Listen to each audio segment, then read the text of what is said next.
But anyway, hi everyone. I'm with one of my favorite people on the planet, Susan Glasser, who, of course, writes for The New Yorker, but has been covering Washington politics in one form or another for many years, not as long as I have, but for many years. And we're beginning a series called The Year in Review. How original. But there is so much to talk about in different spaces. And when we decided we wanted to focus a year in review on the Trump presidency, I couldn't think of a better person than Susan to review the last several months, I guess, since his inauguration. So I guess really 11 months, right? 11 and, 10 and a half anyway, since the inauguration and all the things that have happened in this relatively short period of time. So, Susan, thank you so much for doing this. Well, thank you, Katie. It's a very daunting assignment, to be honest. I'm hoping that you're going to be able to guide us through this because it's overwhelming. I mean, think about how much has happened this week. Never mind in the last 10 months, and I think it's going to be a challenge for all of us whose job it is to sum it up. You're right. And I think we'll do the best we can. But since you mentioned that, Susan, I'm curious if covering this administration, if the velocity of the things that are happening and kind of the almost, gosh, it feels like a pinball machine in some ways. You can't really focus on one thing for too long. Do you think that that is part of the plan and that is an intentional effort to overwhelm people? Absolutely. I mean, look, it goes back to that sort of iconic quote from Steve Bannon, the kind of chief ideologist of the Trump 1.0 term, when he talked about wanting to flood the zone with shit. And that is obviously a part of Trump's natural playbook. It's who he is, as well as who he has become as a political figure. That was the original impetus in many ways for this column that I started writing for The New Yorker back in Trump's first term, was this idea that a weekly letter from Trump's Washington would be useful because so much crazy stuff happened in any given week that all of the insanity of a Monday or a Tuesday was forgotten by Thursday or Friday. And so, that dynamic is familiar from the first term. But what I would say is one of the key differences is it's the first term was in many ways about the shock value of Donald Trump's words and instincts and habits, and whether or not he would be constrained by a combination of our institutions and even many of the people that he had around him. But in the second term, I would say the difference is that we're being overwhelmed by actual actions as opposed to just the kind of crazy or unpleasant words of the president. And if you just look at the array of fronts on which he has launched truly definitional fights, it's just that's the part that we didn't have a script for. And I want to get to the meat of a lot of things that have been done, but as a follow up, Susan, do you think the velocity is intentional? This kind of almost peripatetic way of running a country. Do you think it's intentional, or do you think it is just the result of a very chaotic, sort of almost decentralized administration? I think both can be true. I don't see that as an either or. In a way, right? We're sort of like sucked inside the news cycle of the ADHD mind of the president, right? So, in some sense, because he's insisted upon an extreme centralization of power. Right, he is a classic. The management consultants would call him, the ultimate kind of process nightmare. Right, he's the hub and spoke system. He's the hub of every discussion. And in fact, it's the blowing up of the regular order process, especially, let's say, in the national security world that I'm most familiar with, that is one of the defining attributes of Donald Trump. He's basically, in the Obama or Biden administration, you would talk about the interagency process, and then you would have, these recommendations. Then you'd have a deputies committee meeting. Then you would have principals committee meeting. Then you would, bring in the president.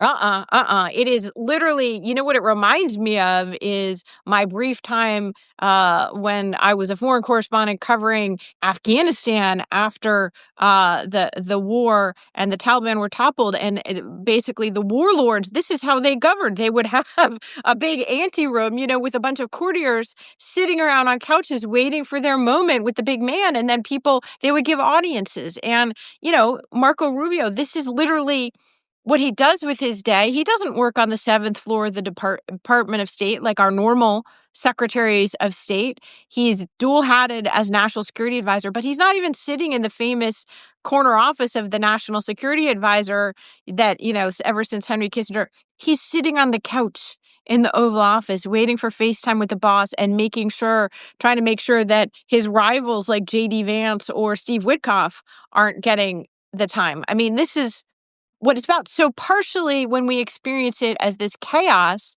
it's because we are actually being subjected to governing the United States through the chaotic, unstructured schedule of Donald Trump. It's fascinating, and yet, for better or for worse, and I think most people watching this believe it's for worse, the number of things that they get done is it's pretty staggering. And the fact that he appears to be so indefatigable, Susan. I mean, he is jetting off here doing this, dealing with emission standards one second, dealing with Ukraine and Russia the next second. um it's fascinating but also maddening to watch. And I'm curious what you've learned. And it is, as you mentioned, very different in this term than it was in the first, where there were these guardrails in the form of sort of people who weren't complete sycophants. And yes, people surrounding him, right? You had General Mattis, you had Rex Tillerson, you had any number of people trying to kind of rein him in, if you will. But what have you learned about sort of how he's operating this? I mean, maybe this is a redundant question, but I'm just curious because he does seem to get a lot done.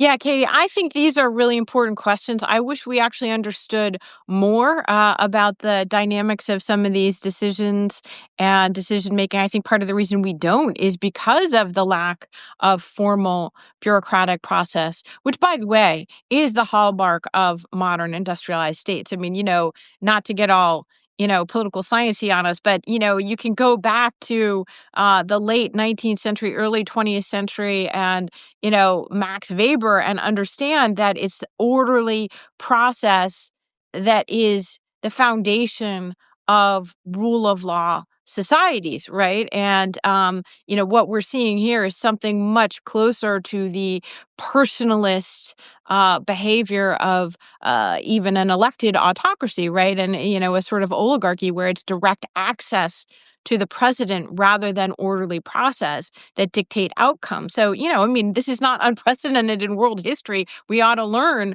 what to call it so that we can understand it, I guess is my view. So in that sense, your question really does matter about what the hell is he doing all day? Because in fact, he is the government, right? In a shocking way, considering that we're operating in the 21st century. Donald Trump is a sort of l'état c'est moi ruler of the United States. I think you're right that the big lesson that he and those surrounding him took from the first term was loyalty above all, and that who you have around you matters. And they considered one of the great failures of their first term that they had too many people who were on Team America and not just Team Trump. They wouldn't put it that way, but I'm putting it that way. And so we see the results of a cabinet that's been hand selected for its values of, sycophancy and being willing to do whatever Trump wants, even if it tests the boundaries of law and conscience.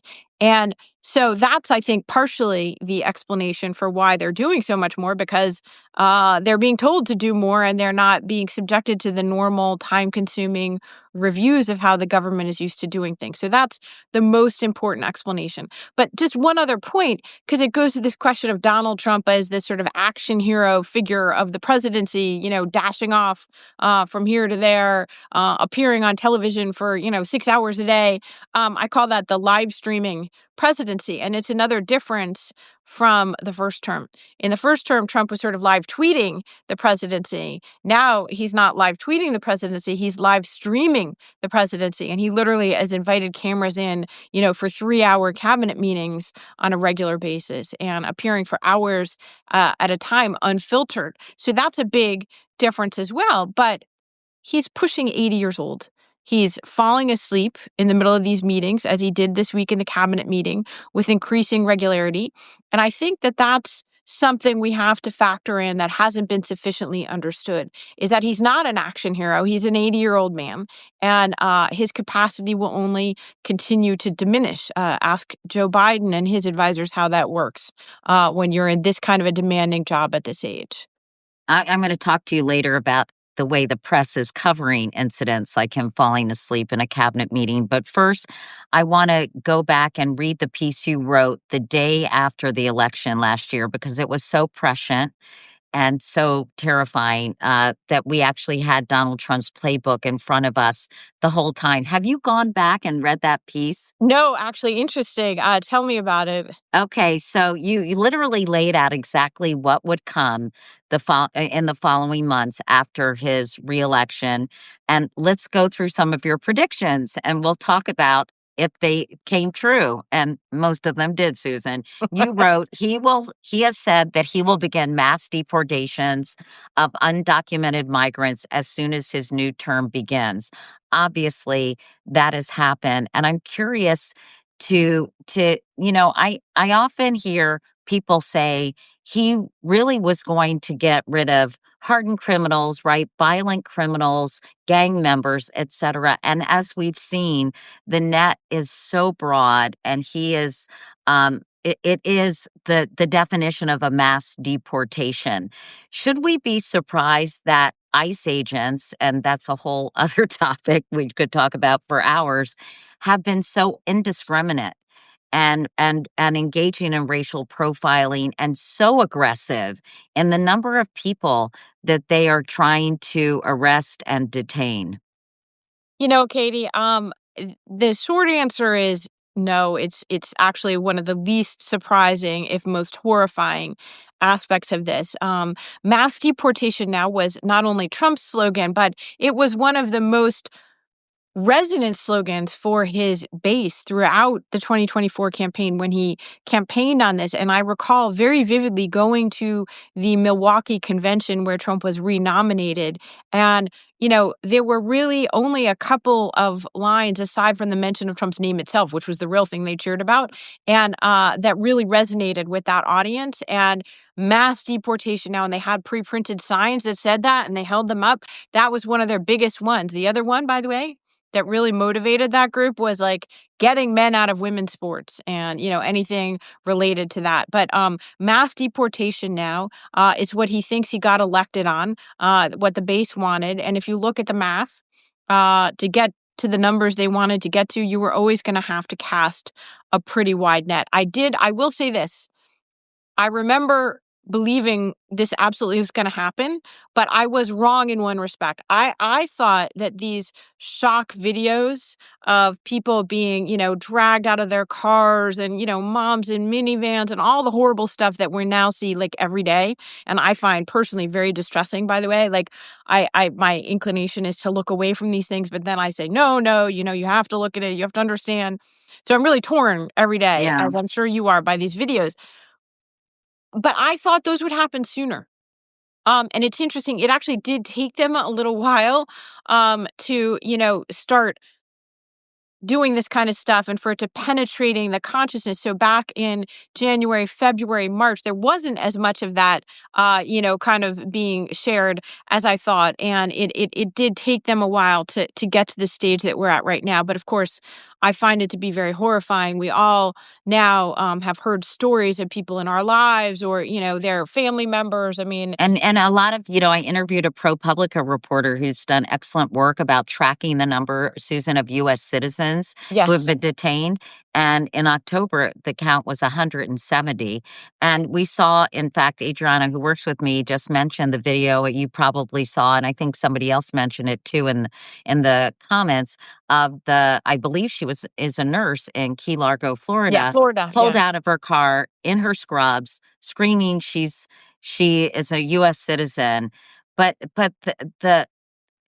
I find it incredibly distressing. I do watch them, and my blood pressure goes up a lot because, the way they do it is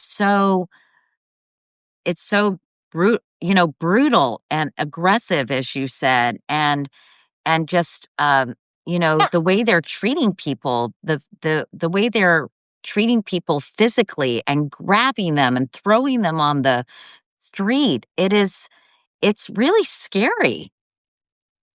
Not I absolutely, and, then there's this sort of caricature, right, of hypermasculinity that is embedded in this entire kind of MAGA, I would call it faux macho movement. But then it's not faux, right, when you have 5 masked, armed men tackling a nurse who what? That woman, I saw the video, she weighs 110 pounds, dripping wet. I mean, this is madness, and it's a sort of a It's so violent performative it's too. performative violence, being, dramatized on the other, and it makes you think about some of the worst examples in history, and what if they had live videos capturing, those atrocities, right? I mean, it's something profoundly, un-American, I think, to many people, and it's very, very disturbing to see this. So that I is a was signature of Trump 2.0.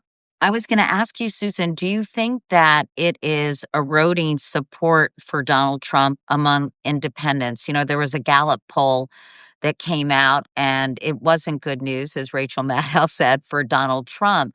But, other than his hardcore MAGA supporters who were holding those signs saying mass deportation at the convention, do you think this has been surprising and distressing for people who might have voted for him, who are now saying, wait a second, I do not support this? Yeah, Katie, I think that is an underreported and underappreciated aspect of where we are politically right now, which is that Trump support really has cratered, definitely among independents, as you pointed out. There's even softening for the first time among Republicans. That Gallup poll, now, of course, he's still supported by the vast majority of people who still identify themselves as Republican, but it's now in the 80s as opposed to in the 90s. And that is a much more normal, in the context of American politics, normal level of support for one's a president of one's own party. Overall, that latest survey had Trump at the lowest level of any president in modern history, and that includes Trump in his first term. There was a 60% disapproval, 35% approval rating for Trump. And the interesting thing for me is at this point, I actually do find it hard to see how he goes back up. I find it hard to see how he's going to recover that lost ground.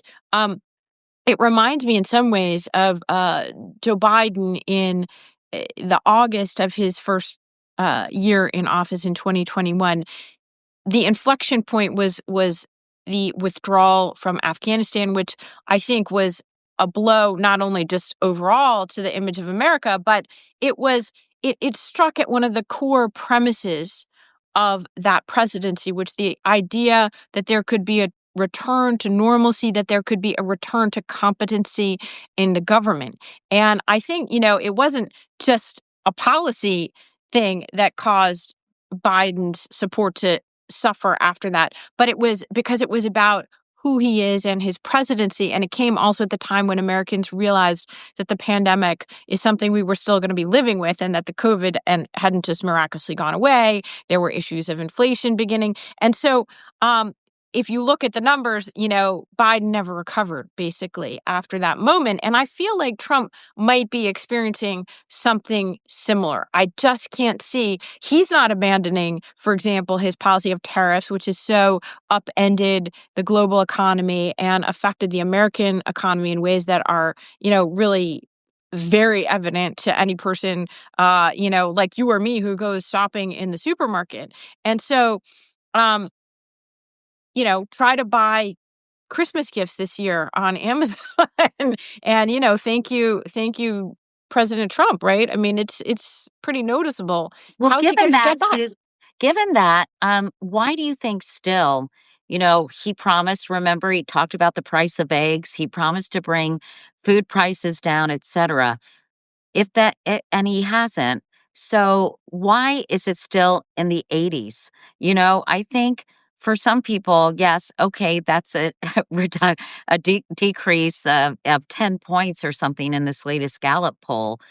But and we could talk about it being a cult of personality and all that, but does it surprise you that he hasn't lost more support among hardcore MAGA people who really believed in his economic message, which he has not really fulfilled? Yeah, I mean, Katie, well, that's an interesting question. Was it an economic message that caused them to support Donald Trump this last decade? Or was it more a cultural message of grievance and difference and, telling people that he was going to fight for them and he was going to get rid of things like, oh, diversity and inclusion and equity? I mean, and I think that, at base for me, it's the tribal identity politics that Donald Trump has successfully waged that explains that, kind of close fusion between him and the MAGA core base in ways that are not likely to be diminished, even though the price of butter is insane. And by the way, literally the price of butter, just like Land O'Lakes regular old butter, it's crazy how much it costs. It really is. And a thing of yogurt. I mean, it's crazy. Yeah, no, It's it's totally nuts.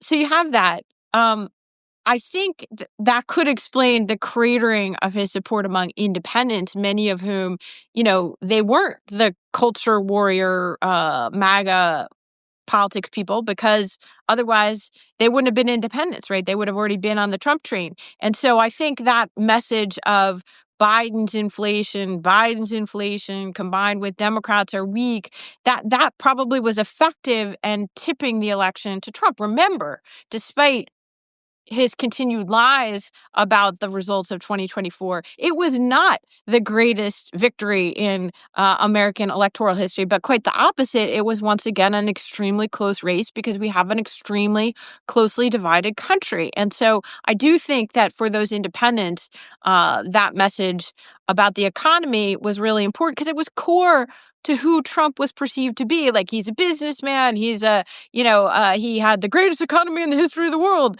in his first term, as he said over and over again, even though it wasn't true. And so look at those poll numbers. There's another blinking red warning sign for Republicans and specifically for Trump. His disapproval numbers on the economy are even higher now than his overall disapproval numbers for who he is as president. Again, that was the thing that was his big strength in his first term. So I think it's really notable. And I just don't see how he gets it back. Yeah, it's so interesting for you to say it was a close election because I went to the Deal Book Summit that Andrew Ross Sorkin does every year. I had to leave before Gavin Newsom came on, but my husband stayed for Gavin Newsom. And Gavin Newsom described the election as a landslide and that Donald Trump had a mandate. And I'm Mhm. curious because I hear both versions of that depending on who's talking. And can you help me understand why there's such a disconnect in the way people look at the election? I'm glad you brought that up. Peter and I were just talking about this. And, first of all, Just on the numbers, it's a close election.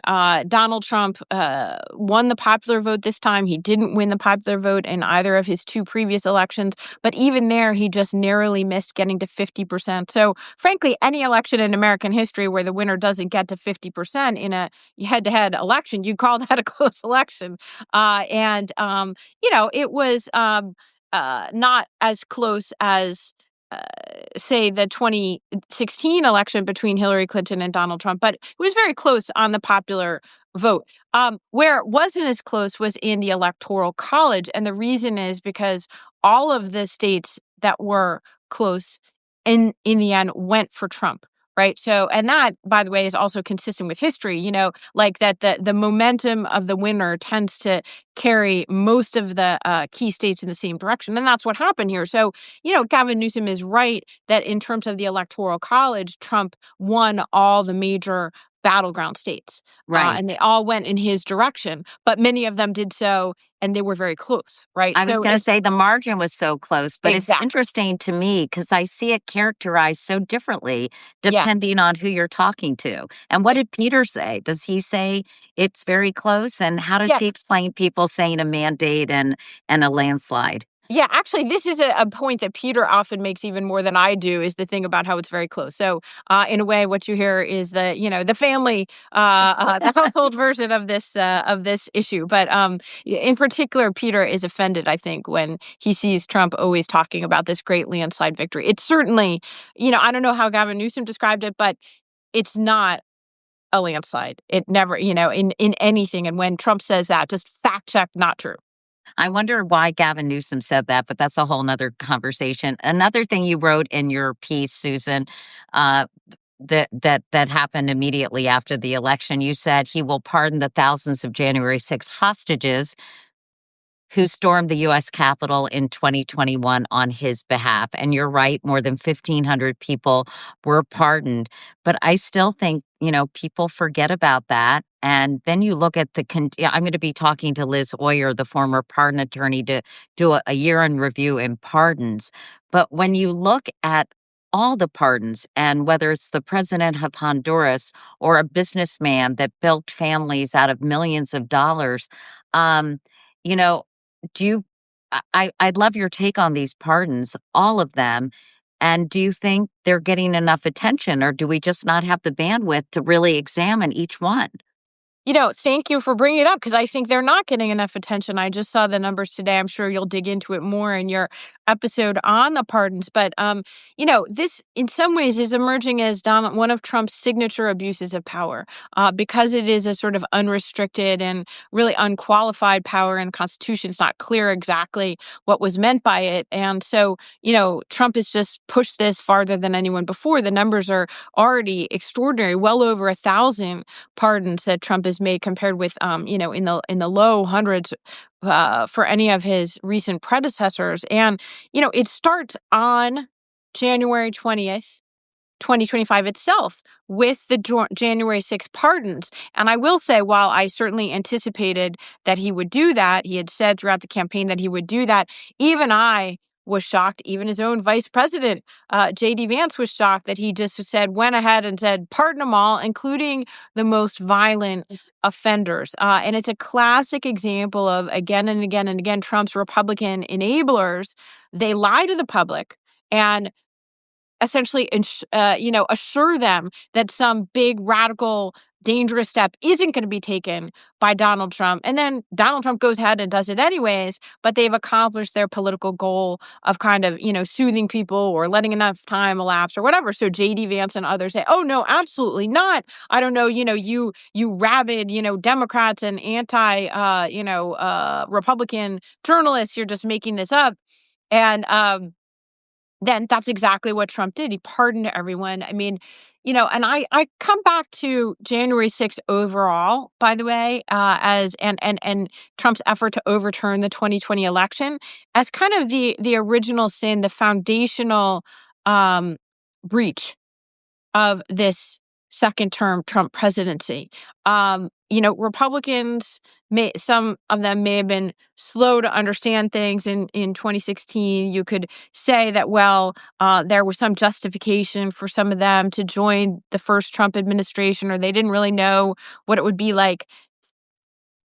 You cannot say that about this administration. All of those who are serving in political appointments within it, the Republican members of Congress who are facilitating its radical actions, it all flows from Donald Trump's lie about the 2020 election becoming the official state policy of the Republican Party. It is now actually almost the definition of being a Republican is to go along with these lies that undermine the country. And so I feel like that's in and of itself probably the biggest difference between the second term and the first term. I think that's an interesting way to describe it, the original sin of this administration.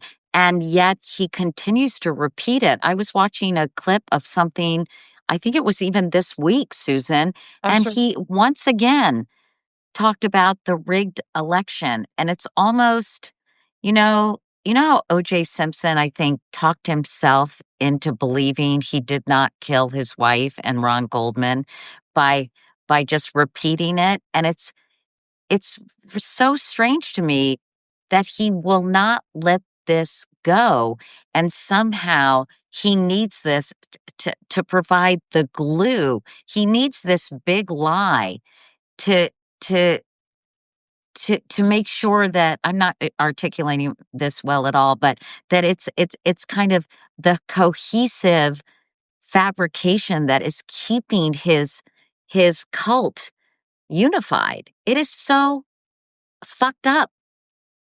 Hades, in the catechism of Donald Trump, the world according to Donald Trump, this is the principle number one, right? Like, you're exactly right. Like, you can't be a Trumpist unless you go along with this lie. And frankly, the bigger the lie, the more you're bound to him because you're bound in a shared rejection of the reality of the rest of the world. And I think that is why it is such an important glue. It is the ideological foundation of Trumpism.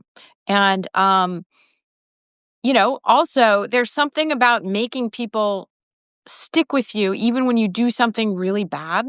Right? It's like the horrors of the gang initiation, or the fraternity hazing, right? It's that you're bound together in some way by the act of this transgression. And this was a transgression against our constitutional foundation. And by the way, it wasn't just some abstract, like, oh, the intelligentsia only cares about our Constitution. This was an actual transgression. It was the looting and smashing of the United States Capitol. And I think, imagine just being outside of this country and thinking, what has gone on with the Americans that these people trash their own sacred capital and they can't stand up for themselves. And frankly, you know, I think it all flowed from that. When the Republicans on Capitol Hill in the winter and spring of 2021, they wouldn't even set up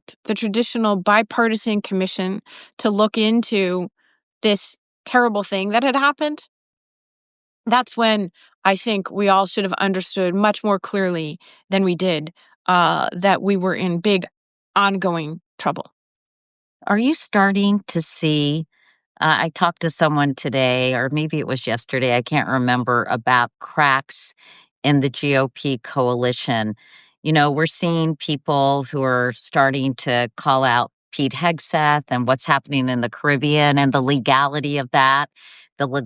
Legality, if in fact it is a war crime to do one of those double strikes if you have survivors. And I was looking up the Geneva Conventions yesterday.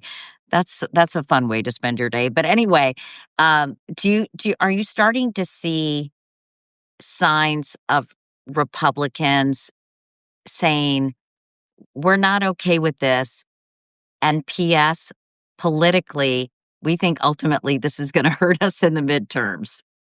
Yeah, I mean, On some level, the surprise, though, is that we're not seeing more of it. When you have a president with 60%, 60% disapproval rating, historically in Washington, in any of its previous non-Trump incarnations, you know, members of Congress would be running for the hills rather than be associated with that president. And that's a pretty significant level of unpopularity. And, in the past, Democrat or Republican, when they experienced these troughs in public support, you knew it. They had the whiff of trouble about them, and there were front page stories about, embattled White House digs in, things like Right. that. What's remarkable is that these tentative, call them green shoots of opposition from some Republican legislators, they're so tentative. I mean, if anything, I would say up until now, what's been so striking about the second term has been that we didn't even hear the kind of mild bleats of protest that we used to hear from most Republican elected officials. Susan Collins, she's not even concerned anymore. In the first term, she was very concerned about this, that, and thing. Every day she was concerned about something, right? Now she's not even concerned. She literally doesn't put out any statements, even with the most horrible things that Trump does. Okay, Lisa Murkowski, she's still concerned. She has been one of the only members of the Republican Party who has consistently, more or less, held to, her principles. Now she was a deciding vote I was gonna for, say when she of got course. enough treats for Yeah, Alaska, exactly. she And you she know what? voted for the big beautiful bill. She did vote for it, and you know what? It was a disaster and a humiliation for her. And that's what I always blows me away, because Trump will always humiliate these people who think that they can somehow sort of have it both ways and keep their principles, but sometimes object and sometimes not. So I would say what's been shocking to me is how little there has been of the objections. Now, in the last few weeks, I think the Epstein thing was kind of a breakthrough moment. And, that was a kind of a grassroots type rebellion among an aspect of the MAGA base that led to certain Republican members of Congress, not just Marjorie Taylor Greene, but her and others saying enough is enough. And on this particular issue, what I was wondering about was, would it be just confined to that Epstein issue, which had been a subject of enormous conspiracy theorizing and energy in the MAGA base, or would it get broader? Now you see with Pete Hegseth and this question of war crimes in Trump's undeclared war in the Caribbean, you see some of that. For example, the top Republican on the Senate Armed Services Committee, Roger Wicker, saying, hey, wait a minute, this is unapproved. This is something we're going to take seriously and investigate. You saw it with the pardon the other day of the former president of Honduras. You mentioned this. This was one of the, oh my gosh, incredible outrages. This guy, we're executing alleged drug traffickers on boats in the Caribbean, without foot soldiers essentially in the war on drugs, even to the extent they actually are. And they're not giving us any evidence. So we don't know that they actually are. They're literally summary execution of these people, while the guy who is an actual convicted drug trafficker on a, by the way, epic scale, he Right. basically turned his country over to the drug dealers. And our Justice Department, Republicans and Democrats, spent enormous effort prosecuting him, sentencing him to decades in prison.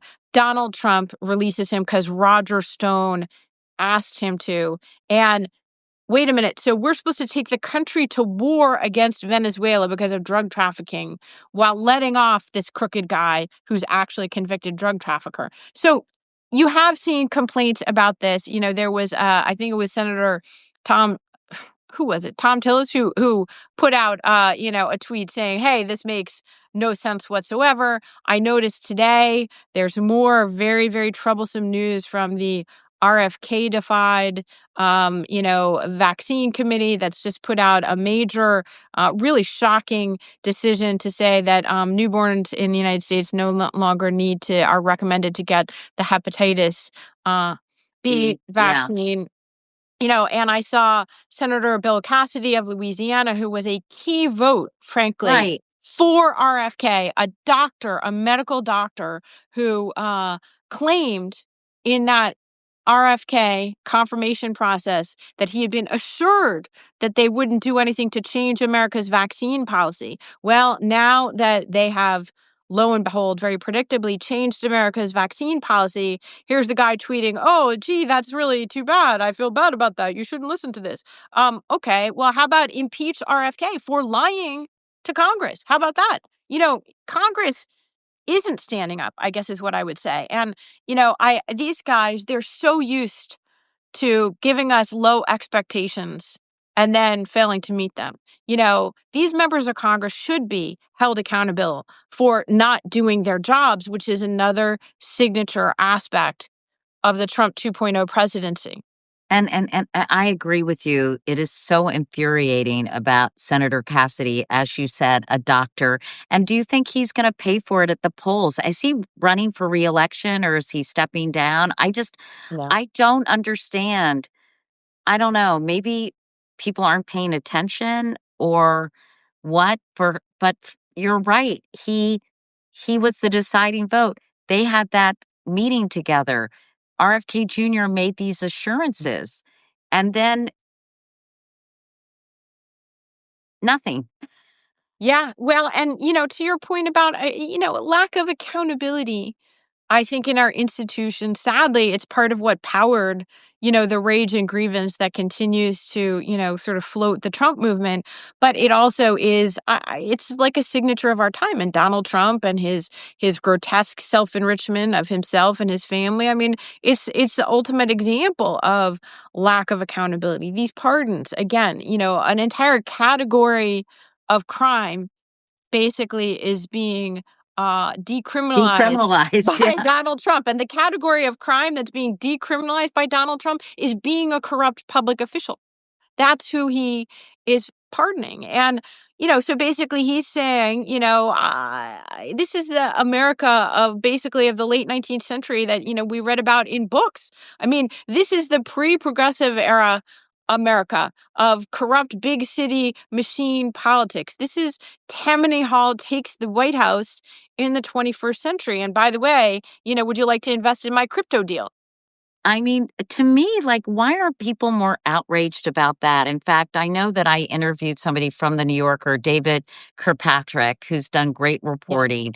And this was a month or two ago. He said the Trump family has made about $3.4 billion Hmm. since he re-entered the White House. And, I hear people say, well, he's doing it out in the open as if that makes it okay. But why do you think people aren't? I mean, I could ask you about why they're not outraged about a whole slew of things, but why does he get away with that? Well, it's sorry for the long pause. It's just so it's very distressing. And I guess what I would say is that it's not out in the open. And if you hear that from people, I think we collectively need to push back hard on that idea. Um, in fact, one of the things that had caused so much concern on the part of American regulators about the crypto industry was the fact that it's like a magical tool for money laundering because it's not clear who invests in those companies. And I would say, like, okay, well, if the Emiratis or the Saudis are providing billions of dollars, which they are, to companies run by Donald Trump's children and Steve Witkoff's children, at the same time Donald Trump and Steve Witkoff are engaging in, diplomacy and economic statecraft with them. We don't know who the investors in those crypto are beyond those named partners. How do we know that Russian companies are not doing business and funneling money to Donald Trump? How do we know where the Saudis got the money that they're using to invest in Jared Kushner's company? How do we know that they're not serving as pastors? The answer is we do not know. We do not know.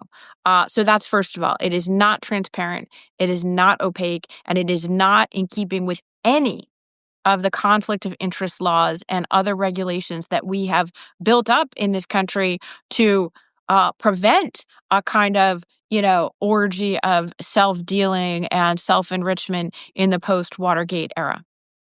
And nothing can get done. I mean, there is no, I guess because they got rid of so many of the inspectors general, right? That is there any investigative body or any kind of um you know system in place that can say, wait a second, you're not allowed to do this. You've got to stop. It seems they seem unstoppable. Yeah, and I think this is another really important point because people act as if it's just sort of some natural state of nature. Donald Trump is just, whirling.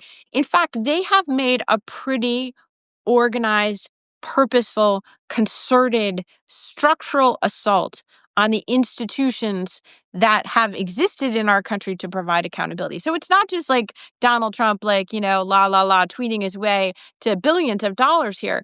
He and those surrounding him have made a very specific effort to undo, diminish, or gut the institutions that exist to provide accountability. You mentioned inspectors general.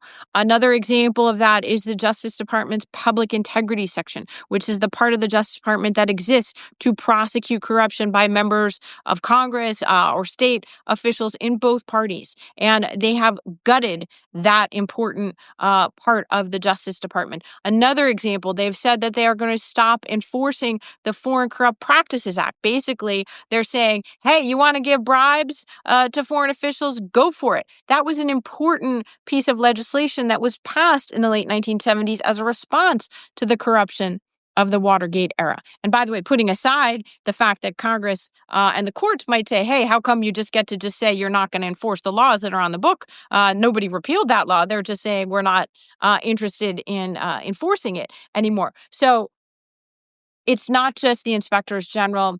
It's the gutting of the Justice Department and the politicizing of the Justice Department. It is, and the politicizing of the FBI. It is the lack of the public integrity section. It's the use of the pardons to systematically get members of Congress, for example, who've been convicted in both parties just this week.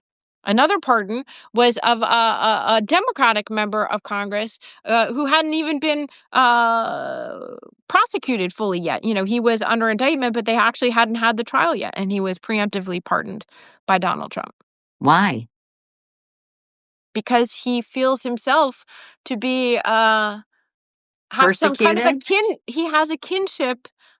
Is I guess the way I would describe it with political officials around the world as well as inside this country who are being prosecuted. He somehow sees this as part of his own vindication, which is really remarkable. He's saying, I would like to give a giant green light to anyone, any public official who's crooked in America or out.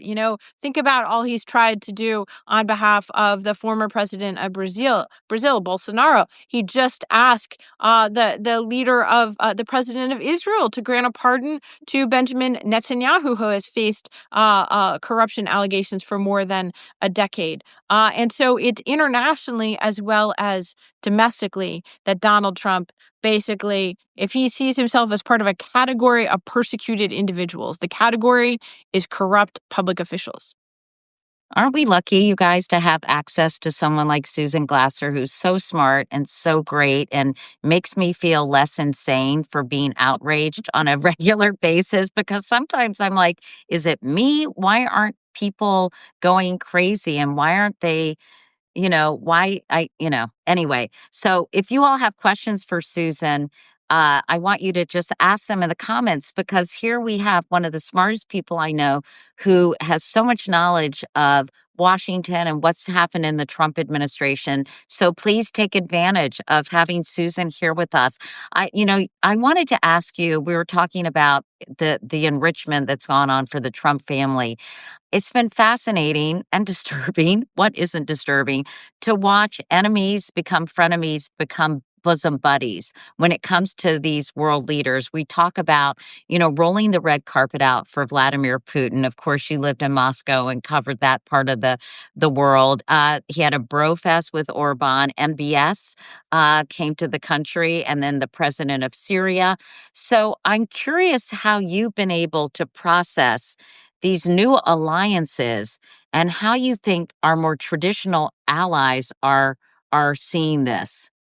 It is one of the remarkable aspects about Trump. And of course, there's so much disruption and division in our own country. I understand why it's not always, kind of front and center in the conversation. But I'm glad you brought it up because I think it's Trump's radical shift in thinking about the world that is one of his most disruptive things.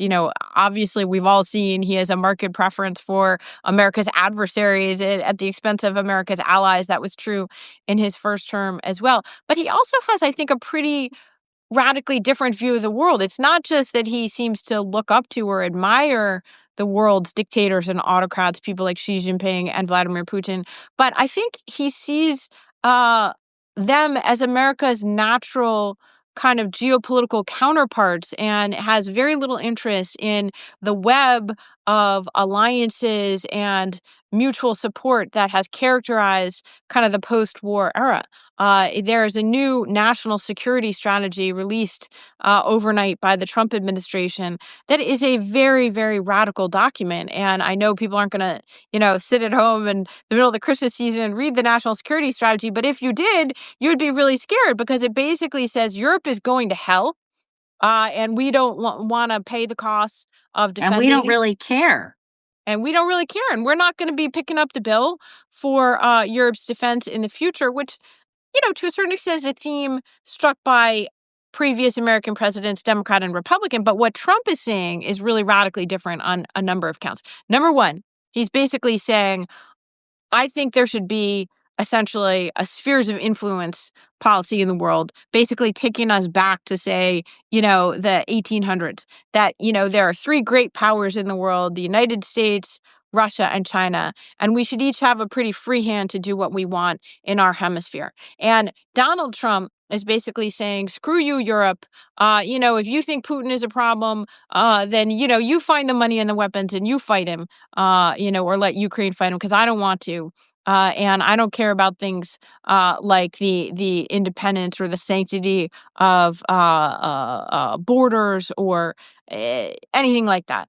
What I say is, might makes right. Let him do as he wants, and I'm going to apply that same principle here in the Western Hemisphere. So if I want to topple the leader of Venezuela, who's going to stop me? If I want to send the American fleet away from the actual hotspots in the world and create a war in the Caribbean, with the cruise ships and the fishing boats, like, okay, who's going to stop me? Maybe I'll take over Canada and make it the 51st state. Maybe I'll steal Greenland from Denmark and just make it part of my territory. And so an emphasis on the Western Hemisphere. And then the other aspect, of course, of Trump's national security vision, that I think is probably the most disruptive one, is basically saying that it's none of those things that are the real threats to America, but that the actual threat to America is from the enemy within, and saying that he's going to deploy America's national security apparatus, including its military, on the threats within the country. That is the most disturbing and worrisome part of all this. And by the way, Trump told us this before the 2024 election. And if there's one thing that really upsets and bothers me, it's the fact that people did not take him seriously. He gave an interview in October of 2024 in which he was asked about national security. And he said, yes, there are threats in the world like Russia and China. And then there is the enemy within. And of these, the enemy within is the greatest threat. And, he's following through on that. And it's really, really scary. Joseph McCarthy was not the president of the United States. He didn't command the Pentagon. He just was an evil demagogue with a microphone in the Senate. But he didn't have the U.S. military at his disposal. And to what end? I've heard people theorize from J.B. Pritzker to others that he wants to normalize the feeling of the U.S. military on the streets of American cities in preparation for, David Sanger told me, for the midterms. Other people think it's for 2028. What do you think is the motive for doing this other than kind of a raw show of force? Well, certainly he's attracted to a raw show of force. I think It's a question of pre-positioning, in a way. Donald Trump is not a guy who has some very detailed, 5-year plan that he is just working down the list. That's just not how he is. He's not a methodical player in that way. He's a gut player. He's an instinct player, and this plays to every instinct that he's ever had in terms of being attracted to the muscular displays of force, wanting to use the U.S. military as a appropriate backdrop for his political posturings. He loves this idea of my generals. Well, my generals disappointed him in the first term, Jim Mattis, but in the second term, he's still doing these photo ops and using it as sort of performative military theater. So some of it is just his idea of what conveys strength. Some of it is the idea that it's a weapon, a tool at his disposal that he hasn't been allowed to use. He wanted to deploy the military in American streets against domestic protesters in 2020, in the summer of 2020. And it was only after a series of knockdown, drag out screaming matches with his advisors at the time, who included, by the way, the very conservative Attorney General Bill Barr, as well as Mark Esper, then the defense secretary, and Mark Milley, at the time the chairman of the Joint Chiefs. They stopped him and Stephen Miller from invoking the Insurrection Act and putting troops in the streets in 2020. So now, in a way, it's just, I'm going to do all the things that you stopped me from doing before.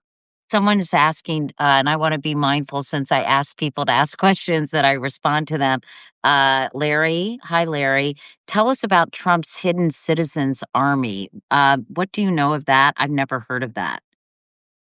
Yeah, it's a good question. I'm not quite sure what he means by this. Okay, we'll have to look into it. Sorry, we don't know the answer to that question, Larry. Listen, we're almost out of time, so I want to ask you two, well, actually three final questions. Okay, I feel like we can't talk, Susan, without discussing the Epstein files, right? We mentioned them sort of in passing earlier. When will they become public, and what do you think the fallout ultimately is going to be? Katie, your guess is as good as mine. I be very skeptical that you're going to see a full and sort of redacted and complete version of these files as some sort of magical disclosure moment from the Trump administration, regardless of Congress's vote. Um, remember that Trump ordered a new investigation. There wasn't an ongoing investigation, but in the middle of the political controversy this Right. fall, he ordered his Justice Department to renew an investigation into prominent Democrats and Epstein, and that could provide the pretext that the Justice Department might want for withholding documents. I don't know, but honestly, part of the thing that I found honestly quite awkward and painful about the whole Epstein debate was that I think a mistaken impression was given to a lot of people across the political spectrum that this was going to be this, great accountability moment for these survivors. And I never thought that was the case, honestly. And I And you don't think still it do. will. Yeah, and I don't. And I'm, it's so sorry. I mean, it's just a awful story, and what was done to those women was just repulsive. And you see these emails and the way in which a sort of male elite in our country, was just perfectly content to, enable and facilitate and maintain their relationships with this awful man. It's disgusting, but it's also disgusting in some ways, and it's incumbent on us as political commentators, I think, not to give people a misleading impression. Tell me where the accountability is going to come. It's not going to happen. And I want to ask you about the treatment of the press and the reaction and the reporting from press outlets. I have to say, I was telling Susan, everyone, that I saw the New Yorker documentary that's on Netflix. It's 100 years of the New Yorker, and I found it so inspiring. I felt so much pride on your behalf, on the behalf of everyone who works at the magazine, for their relentless fact-based reporting. and their fearless reporting. And I'm sorry, I can't really say the same thing about some of my journalistic colleagues. I would just love to hear your point of view, and I wanted to hear David Remnick talk about this a little bit more last night in the Q&A about the the health of the press corps, and the definition of the media has changed dramatically. Like, what is media today? It's so many different things and so different than it was when you and I first got into the business. But do you think that the press is doing its, I know some people are, but that the press could do a better job, especially some of these legacy media outlets, in covering President Trump? And do you believe, as I do, that corporate overlords are having a chilling and really damaging impact on delivering the truth to the American people? Absolutely. I mean, just to start at the end of that, absolutely, Katie. There's no question that Trump has, one of his skills is revealing the vulnerabilities, the cracks and the fissures in our society and our institutions. I think of him sometimes like a mirror for other people's souls. Well, if he's held up a mirror to many of the big corporations that have run American media, they've been shown to be wanting, as have many of the billionaires, some of the wealthiest and most powerful people in our society have, chosen the path of crumbling to Trump and corruption, and that doesn't serve the public well.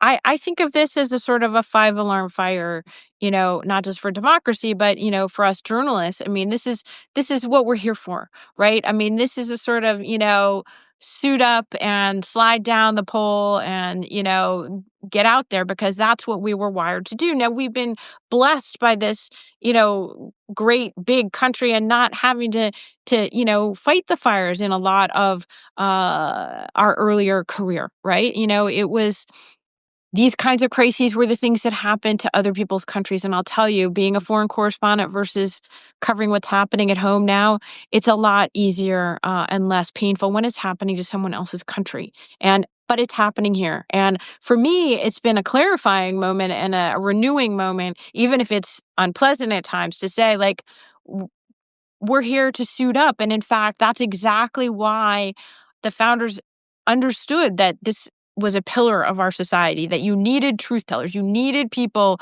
whose only interest was the public interest, whose only goal was fearless independence. And for me, that's the word I come back to. Thank you for the plug for the New Yorker. I hope everybody watches the film. And I don't think people may realize how much the New Yorker invests in fact checking and vetting I mean, everything it's that goes. insane. It's insane. Yeah, And and by the and way, I think they were online using the word obsessive, right? it is, absolutely, but I again, it's like, you know, living your values, right?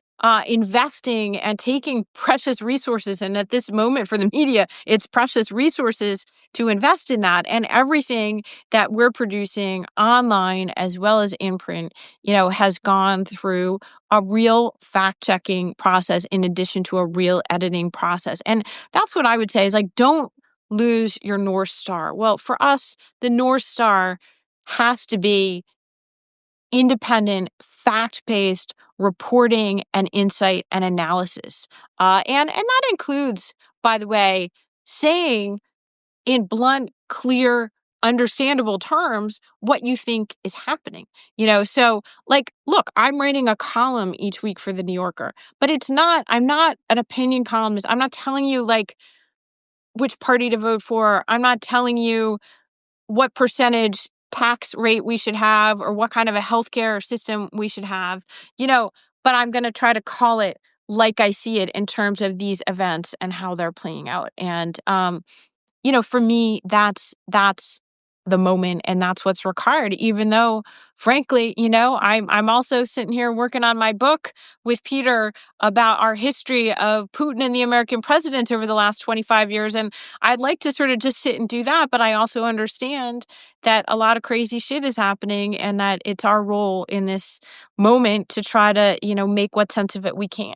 Well, and I feel the same sense of responsibility that, and I have no executive on the 30th floor telling me to take it easy or to sugarcoat coat things or to not talk about certain things. And I feel bad for my friends and colleagues who are in corporate media who are feeling probably nervous and oftentimes muzzled by the fear that there will be consequences if they report the truth. My last question, and then I'll let you go because, God, not only you're writing your column, you're writing a book. You're amazing, Susan.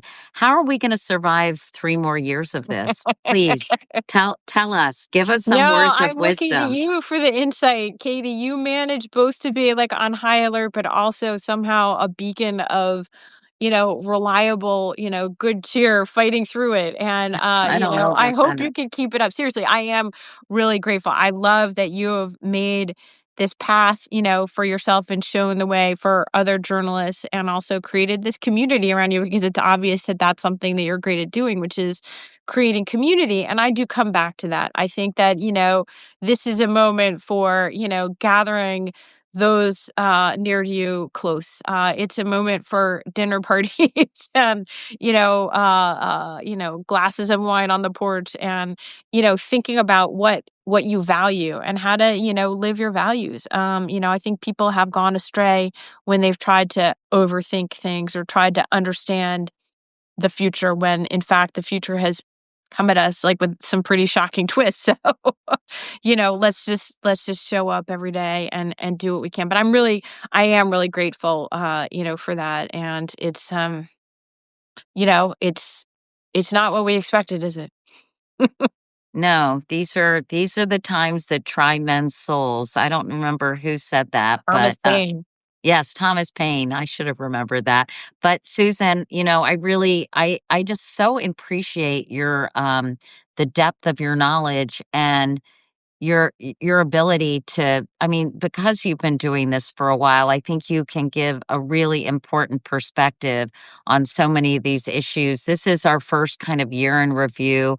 We wanted to start with the year in review of Trump. We're going to be talking about the year in review in foreign policy with Richard Haas, in medicine with Jessica Nurick, who is really an expert on fact-based science. And as you mentioned, they're changing the vaccine schedule with the Hep B vaccine, saying I guess it's optional. So there's a lot to discuss, but this was a great way to kick off this series, and I'm grateful. Thank you, Susan. So good to see you. Tell Peter I said hi too, and to keep up the good work on his end too. Well, thank you so much, Katie. And really, again, thank you for all that you're doing. Hopefully, we can meet in person one of these days and have a big old glass of wine, even though my doctor just told me you really shouldn't drink. I went to the cardiologist and he said, alcohol is not good. And I'm like, sir, this is a really difficult time to tell me that. I feel like you need a French, doctor who's gonna never tell you that you can't have a glass of wine. Something. Anyway, thanks again, Susan. And thanks everyone for watching. Please let me know what you think. Let us know the things you want us to talk about and the people you want us to talk to. And I'm going to Pilates. So see you later. Bye, Susan. Bye bye. Bye.